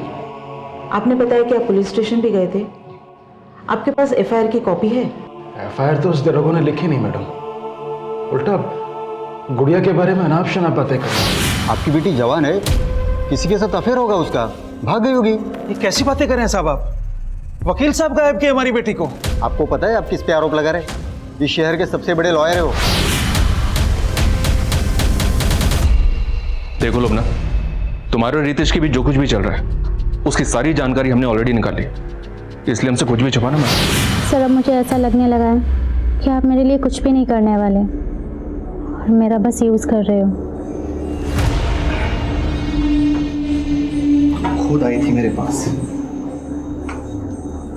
मैंने कोई बोला नहीं था तुम्हें मुंह लगाना ही नहीं चाहिए था मुझे। सर, आप मुझे गलत समझ रहे हो, मेरा वो मतलब नहीं था। अब आप प्लीज गुस्सा मत होइए। सर, मैं इस चैनल में एक अच्छी पोस्ट पाना चाहती थी सुजाता मैम की जगह लेने का मेरा कोई इरादा नहीं था और ना ही रितेश सर मुझे वो जगह देने वाले थे। तो मतलब ना प्यार मिला ना पोस्ट, तो सोचा रितेश की बीवी को मरवा कर उसकी जड़ें हिला दूं। सर उनकी जड़ें बहुत मजबूत हैं, उसे मैं क्या कोई भी नहीं हिला सकता। देखिए ऑफिसर, आप बार बार भूल रहे हैं कि मैं क्या चीज़ हूँ। यही तो जानना है कि आप क्या चीज़ है। इतना कॉन्फिडेंस, लेकिन मेरी पर्सनल लाइफ में घुसने की कोशिश मत करना। घुसना तो पड़ेगा क्योंकि कत्ल का मकसद आपकी पर्सनल लाइफ में ही है। अच्छा, अगर आपके अफेयर के बारे में आपकी बीवी को पता चल जाता तो? उसे पहले से सब कुछ पता था। इनफैक्ट ऑफिसर, मेरे और मेरी बीवी के बीच में रिलेशनशिप मियाँ बीवी जैसा था ही नहीं। और सुजाता कौन सी दूध की धुली हुई थी, वो मेरी तरफ से बिल्कुल फ्री थी। अब आप ये भी कहोगे कि कत्ल के 2 दिन पहले सुजाता अपने लवर से मिलने गई होगी? हो सकता है। अगर आपको पता नहीं तो मैं बता दूं कि वो निखिल के साथ रिलेशन में थी। वीरेंद्र के साथ काम करते हुए शायद उसके साथ भी रिलेशन बना लिया हो। इस निखिल और वीरेंद्र को तो हम देख लेंगे, लेकिन अगर आपका अपनी बीवी सुजाता के कत्ल से कोई भी ताल्लुक हुआ तो बख्शेंगे नहीं। एक न्यूज एंकर और एक जर्नलिस्ट के तौर पर रितेश एक प्रतिष्ठित हस्ती था, लेकिन जो लोग समाज में जागरूकता फैलाने का काम करते हैं कई बार उनकी असलियत विपरीत भी होती है। रितेश की निजी जिंदगी की हकीकत उसे अपनी पत्नी सुजाता के मर्डर का प्राइम सस्पेक्ट बना रही थी, लेकिन पॉलिटिशियन वीरेंद्र सिंह और सुजाता के साथ सुजाता के न्यूज पोर्टल में काम करने वाला निखिल भी पुलिस की रडार में थे। लेकिन लखनऊ के सुजाता मर्डर केस से गोरखपुर का गुड़िया मिसिंग केस एक 4 साल पुराना केस था। एफआईआर के मुताबिक 4 साल पहले गुड़िया लखनऊ से गोरखपुर जाते हुए लापता हुई थी, मगर 4 साल के इस अंतराल के बीच की एक कड़ी खुद सुजाता मर्डर केस के इन्वेस्टिगेटिंग ऑफिसर भी थे। 4 साल पहले उस ऑफिसर का भी गुड़िया मिसिंग केस से सामना हुआ था। कहिए वंदना जी, कैसे याद किया? करीब 1 हफ्ता पहले आपके थाने में गुड़िया नाम की लड़की की कंप्लेंट आई थी। गुड़िया? जी। केस बहुत सीरियस है। वो 18 साल की बच्ची 1 हफ्ते से मिसिंग है। उसके फादर में एफआईआर लिखवानी चाहिए तो एफआईआर लिखवी नहीं गई। आई एम सरप्राइज कि ये आपके थाने में हुआ है। वंदना जी, मैं 1 हफ्ते के लिए कोलकाता गया था। लेट मी चेक, मैं आपको थोड़ी देर में कॉल बैक करता हूँ। सुप्रिया सर, 1 हफ्ता पहले किसी गुड़िया नाम की लड़की की मिसिंग कंप्लेंट आई थी। गुड़िया? सर, उस दिन एक आदमी आया था अपनी बेटी गुड़िया की मिसिंग कंप्लेंट लिखवाने। साहब, ये हमारी बेटी गुड़िया, इसे गायब कर दिया साहब। ऐसे कैसे गायब हुई?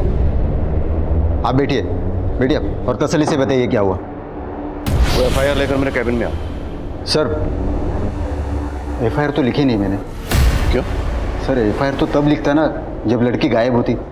वो तो अपनी मर्जी से चली गई थी। तो मैं कैसे पता कि लड़की अपनी मर्जी से कहीं गई? लड़की के फादर ने एनजीओ में कंप्लेंट की है और तुमने बिना किसी सीनियर ऑफिसर को कंसल्ट किए खुद ही डिसाइड कर लिया? सर, मुझे लगा कि व्हाट लगा? अब मुझे लग रहा है तो मैं सस्पेंड कर दूं। सॉरी सर, गलती हो गई मुझसे। सुप्रिया, मुझे गुड़िया की पूरी डिटेल चाहिए तुरंत। सर प्लीज मुझे जाने दो, प्लीज छोड़ दो मुझे, प्लीज जाने दो, प्लीज जाने दो मुझे, प्लीज।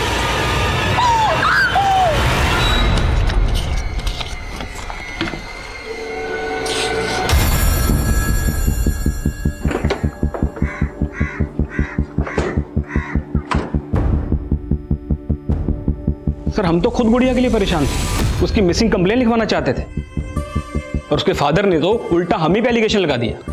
लेकिन अगर गुड़िया के फादर ने कुछ किया होता तो एनजीओ क्यों जाता? सर, मैं आपको बता रहा हूं, पक्का उसके बाप ने ही उसे कहीं छुपा कर रखा है और अब हमें फंसाकर हमसे पैसा ऐंठना चाह रहा है।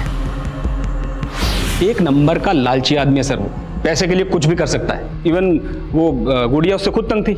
इस बार जब वो आई तो उसने अपनी तकलीफ हमसे शेयर भी की। साहब, इस बार जब हम गांव गए तो हमारे पापा हमारी शादी की जिद पकड़ ली। वो हमारा शादी एक अपंग आदमी से करवाना चाहते हैं। और इस बारे में तुम्हारी माँ का क्या कहना है? साहब, वो भी इस बात का विरोध कर रही, लेकिन पापा किसी की नहीं सुनते। और जब इस बारे में मैंने ब्रजेश से बात करनी चाहिए तो वो उल्टा मुझसे पैसे मांगने लगा गुड़िया की शादी करवाने की। साहब, 1 साल से वो आप लोगों की सेवा कर रही है, उसकी शादी में कम से कम 1 लाख की तो मदद करनी चाहिए आपको साहब। अरे कैसे बाप हो तुम? अपनी बेटी की शादी उसकी मर्जी के खिलाफ एक अपंग आदमी से कर रहे हो? साहब, एक बात बोले, अगर आप बुरा ना माने तो ये हमारे घर का मामला है और आप दखल मत दीजिए। सर मैं तभी समझ गया था कि उस आदमी को समझाना नामुमकिन है, और ये बात तो वो कभी बर्दाश्त नहीं करता कि उसकी लड़की उसकी मर्जी के खिलाफ किसी दूसरे लड़के से शादी करे। तो दूसरा लड़का कौन? उसके गांव में कोई लड़का था जिसे वो पसंद करती थी। लेकिन वो लड़का कौन है? इसके बारे में तो गुड़िया ने हमें ज्यादा नहीं बताया, पर कल उसका बाप कोई बखेड़ा खड़ा ना करे इसके लिए मेरे कहने पर गुड़िया ने एक वीडियो रिकॉर्ड किया। हम कुछ रोज पहले ही 18 सालों के हुए, अब हम बालिग हैं, हम वोट भी डाल सकते हैं और अपना जीवन साथी भी खुद ही चुन सकते हैं। लेकिन ये वीडियो रिकॉर्ड करके आप क्या करना चाहते थे? सर अगर ब्रिजेश गुड़िया पर दबाव डालकर उसकी शादी कहीं और करता तो एक्शन लेने के लिए कोई प्रूफ तो चाहिए था ना। लेकिन अगर आपको गुड़िया के फादर के इंटेंशन पर शक था तो आपने गुड़िया को गांव जाने ही क्यों दिया? सर एक्चुअली गुड़िया अपनी माँ और भाई से मिलना चाहती थी, और वो ब्रिजेश वो तो सर मुझे फेस भी करना नहीं चाहता था, इसलिए इस बार उसको लेने भी नहीं आया। मुझे बोला कि मैं गुड़िया को बस में चढ़ा दूं। सर अगर आप चाहें तो मेरे दोस्त रतन से कंफर्म कर सकते हैं, वो भी मेरे साथ आया था गुड़िया को बस स्टैंड तक छोड़ने। जी हाँ सर, मैं और अशोक हम दोनों साथ में उस लड़की को बस में चढ़ाने गए थे। तो अशोक के घर अक्सर आते जाते हो या उस दिन खास इसी काम की वजह से गए थे? नहीं सर, दोस्त हैं हम दोनों, एक दूसरे के यहाँ आते जाते रहते हैं। उस दिन जब मैं अशोक के घर गया तो वो गुड़िया को लेके बस में बैठाने जा रहा था। ऐसे में हम अकेले वहाँ क्या करते, इसलिए हम भी उसके साथ चले गए। हाँ साहब, वो वकील साहब खुद आए थे और इस लड़की को बस में चढ़ा के चले गए। तुझे कैसे पता वकील? पहले से जानता था? नहीं साहब, वो उस दिन अपना कार्ड दिए थे हमें। सुनिए मेरा कार्ड है, इस पर मेरा नंबर लिखा है, अगर लड़की को कोई भी परेशानी हो तो मुझे कॉल कर। साहब हमको तो लगा कि वो अपना कार्ड देके हमको धौस दिखा रहा था कि उस लड़की को कुछ होना नहीं चाहिए। अब तो हमें सफाई दे रहा है कि वकील की डर की वजह से तूने बच्चे के साथ कुछ नहीं किया। आप गलत समझ रहे हो साहब, हमने तो उस लड़की को अगले दिन सुबह 7 बजे गोरखपुर के बस अड्डे पे छोड़ दिया था। वहाँ पे इस आदमी को देखा था? नहीं सर। सर वो गुड़िया का बाप बोल रहा था कि वो सुबह 5 बजे से बस स्टॉप पर खड़ा था। मालिक गुड़िया कहाँ है? मैंने गोरखपुर पुलिस से भी कोऑर्डिनेट किया, पर वहाँ कोई भी सीसीटीवी नहीं है। कंडक्टर की बातों का भरोसा मत करो, खुद तहकीकात करो। वो लड़का कौन है जिसे गुड़िया प्यार करती है? सर गुड़िया मोबाइल नहीं रखती थी, लेकिन अगर उसका अफेयर था तो भी इसके बाप का मोटिव बड़ा स्ट्रांग है। हाँ साहब, ये सच है कि गुड़िया के पापा ने गुड़िया का रिश्ता एक अपाहिज लड़के से तय कर दिया था।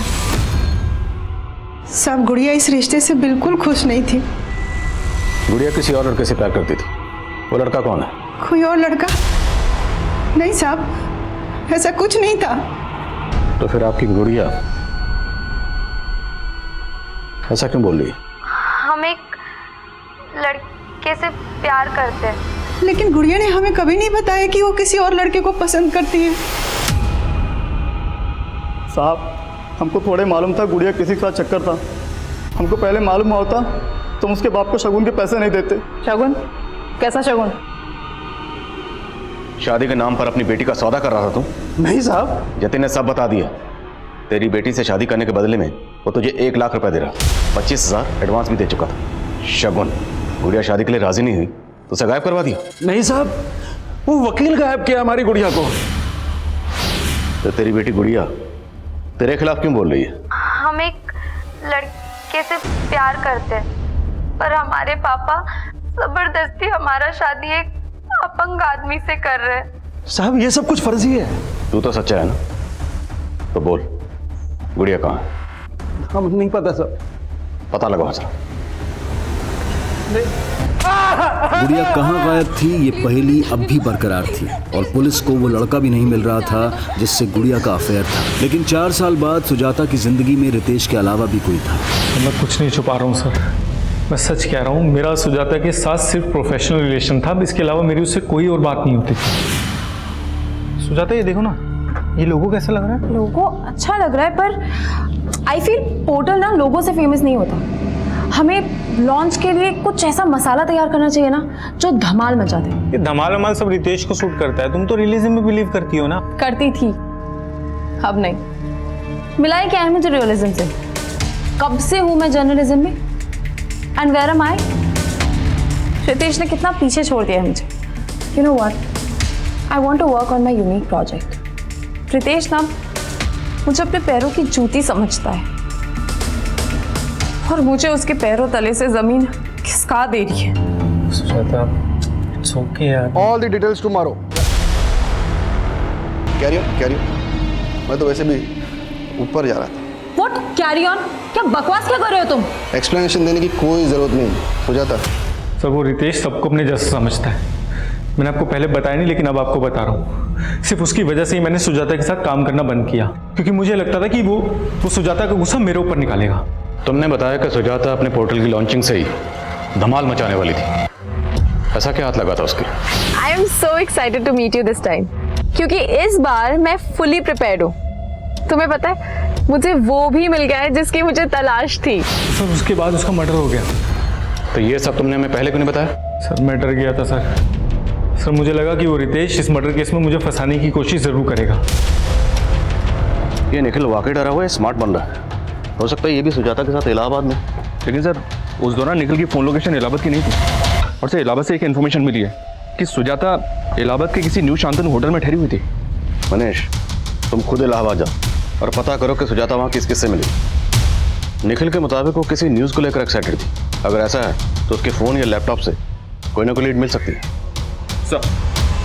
पुलिस को फिलहाल सुजाता के लैपटॉप, कंप्यूटर्स और फोन से ऐसा कोई डेटा नहीं मिला था जो सस्पिशियस हो, लेकिन पुलिस इन सब का डिलीटेड डेटा भी रिट्रीव कर रही थी। पर क्या पुलिस इस एंगल पर काम करके अपना वक्त जाया कर रही थी? सुजाता मर्डर केस एक हाई प्रोफाइल केस था और पुलिस अच्छी तरह से जानती थी कि अगर वो जल्द ही किसी नतीजे पर नहीं पहुंची तो ये केस उनसे छीनकर सेंट्रल इन्वेस्टिगेटिव एजेंसी को भी दिया जा सकता है। इसलिए पुलिस काफी दबाव में काम कर रही थी। लेकिन एक गरीब लड़की गुड़िया का केस जो पिछले 4 साल से लापता थी, वो बिना किसी नतीजे के बैकलॉग में था और गुड़िया के गरीब परिवार की हर गुहार अनसुनी कर दी गई थी।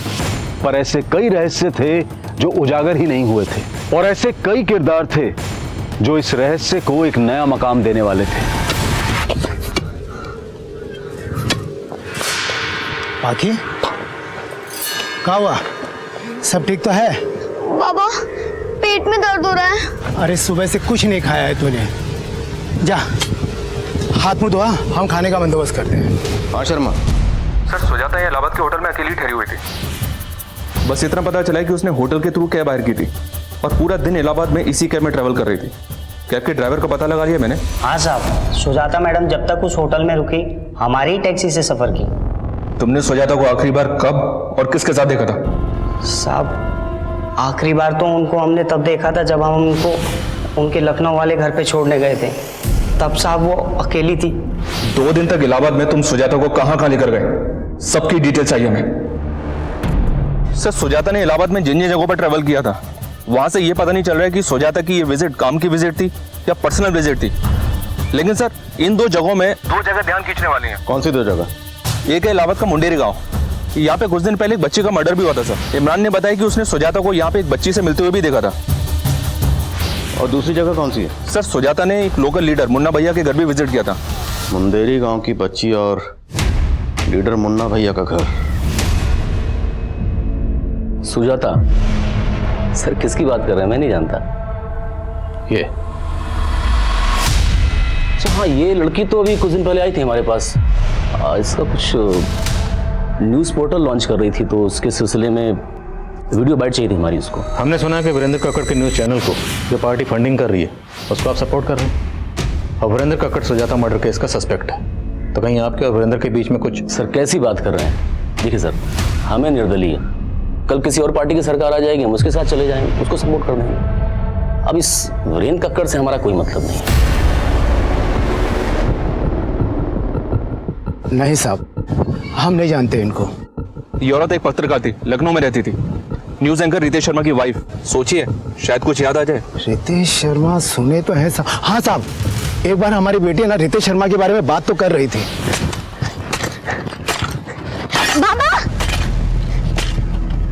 बाबा आप जानते हो रितेश शर्मा कौन है? नहीं तो। और ये सब तो काहे पूछ रही है?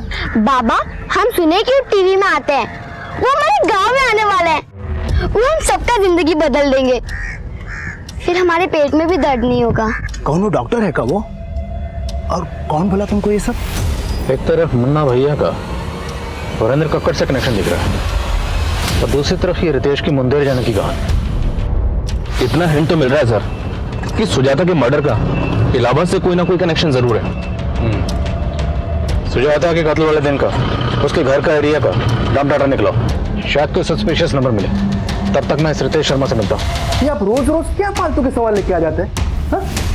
मेरा मुंडेरी गांव में जाने का कोई प्लान नहीं था। और आपकी बीवी सुजाता वो मुंदेरी गांव गई थी और ये बच्ची, बाकी नाम है इसका, मुंदेरी गांव की रहने वाली और इसका कत्ल हुआ। आपके फालतू के सवालों का जवाब देने के लिए मेरे पास टाइम। सर हमने इससे ये सब पूछ के कहीं ओवर रिएक्ट तो नहीं कर दिया? ओवर रिएक्ट तो रितेश कर रहा है, करने दो, कम से कम पता तो चले कि इसका इस केस से क्या ताल्लुक है। सर हेलो, हाँ ठीक है, हम पहुंच रहे हैं। ओके सर, सुजाता के लैपटॉप से डिलीटेड वीडियो का डेटा रिट्रीव हुआ।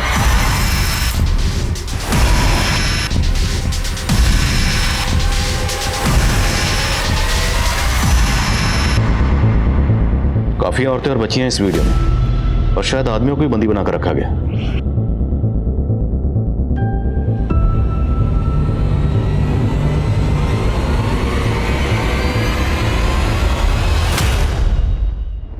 उसने स्टिंग ऑपरेशन किया होगा।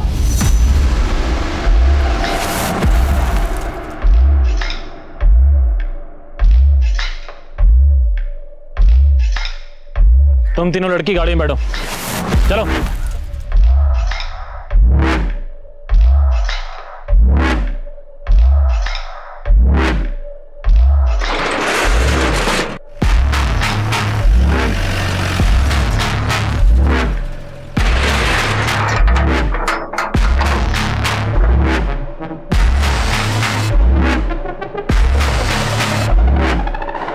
यहाँ पे कोई बड़े लेवल का क्राइम चल रहा है, ह्यूमन ट्रैफिकिंग या सेक्स एक्ट या कुछ और।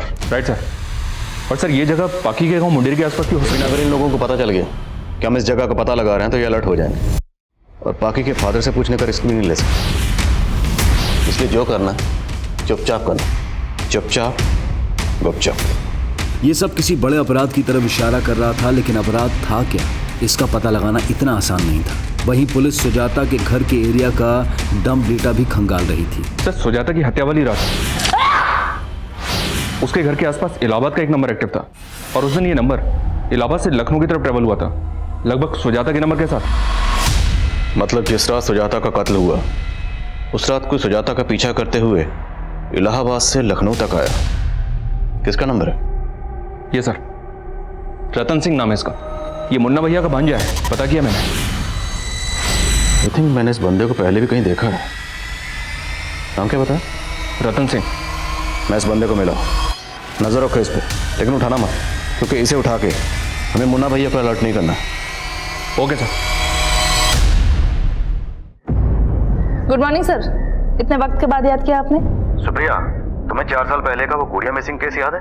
उसी दौरान मेरा ट्रांसफर हो गया था। जी सर वो केस तो अभी भी अनसॉल्व है और उसके बारे में अब तो बात भी नहीं होती। मुरली, उस केस के जितने भी सस्पेक्ट हैं मुझे सबकी फोटो चाहिए, भेज सकते हो? बिल्कुल सर।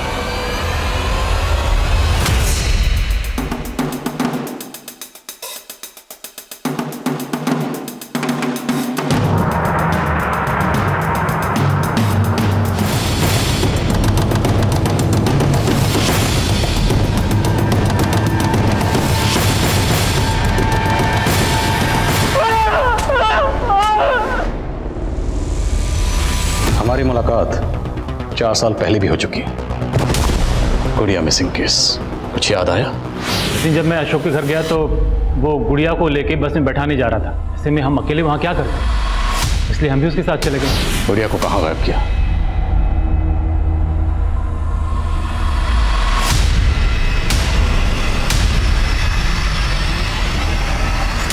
मैं गुड़िया को कोई नुकसान नहीं पहुंचाना चाहता था सर, लेकिन तो मुन्ना भैया से नहीं बचा पाए।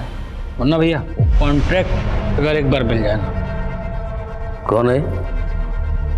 ये आया है, मेरे बच्चे। आया है तब तो तुम्हें कोई दिक्कत नहीं होनी चाहिए ना, और वैसे भी तुम्हारी बीवी और बेटा तो बाहर गए हुए हैं। मुन्ना भाई बच्ची देखो, इस बच्ची के बदले मोटा कॉन्ट्रैक्ट दिलाऊंगा तुझे। गुड़िया को गोरखपुर की बस में चढ़ाने की कहानी झूठी थी। क्या करते सर, बचने के लिए फुल प्रूफ प्लान बनाना पड़ा। कंडक्टर वो भी हमारा ही आदमी। गुड़िया का वीडियो भी इसी प्लानिंग का हिस्सा था?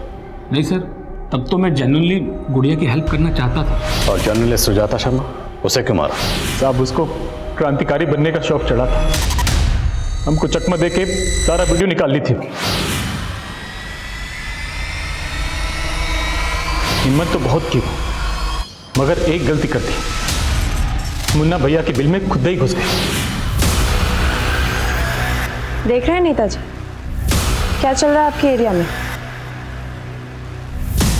समझ गया।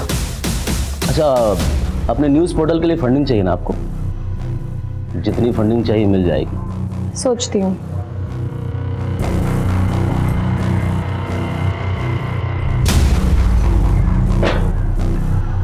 ए मामा, हमको नहीं लगता यहाँ पर ये फंडिंग के लिए आई थी। इतना सब कुछ रिकॉर्ड करके लाई है।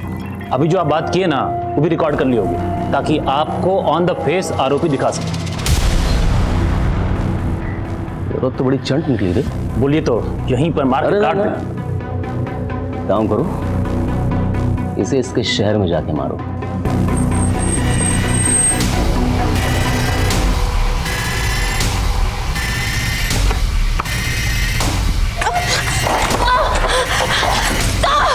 इसको मार के हम सारा वीडियो डिलीट कर दिए और सीसीटीवी का डीवीआर लेके भी भाग गए। उन आदमियों को बंधक बना के क्यों रखा था? वो हमारे बंधुआ मजदूर है। खेती का इतना जमीन है, मजदूरों का हमेशा समस्या बना रहता है। इसलिए हम लोग गांव के भूखे गरीबों को 2 वक्त खाना और मजदूरी का झांसा देके फंसा लेते हैं और उनको बंधुआ बना के मजदूरी कराते हैं साहब। औरतें और बच्चियां, उनसे क्या करवाते थे? और तो और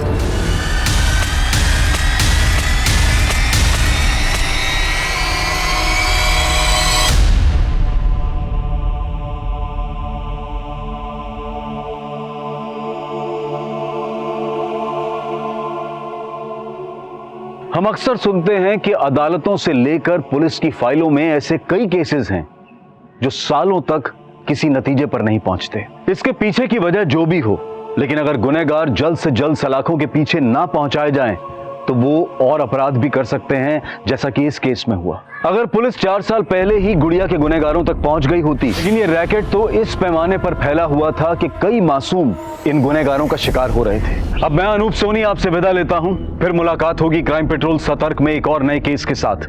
तब तक अपना और अपने परिवार का ख्याल रखें, सतर्क रहें, सुरक्षित रहें और देखते रहें क्राइम पेट्रोल सतर्क।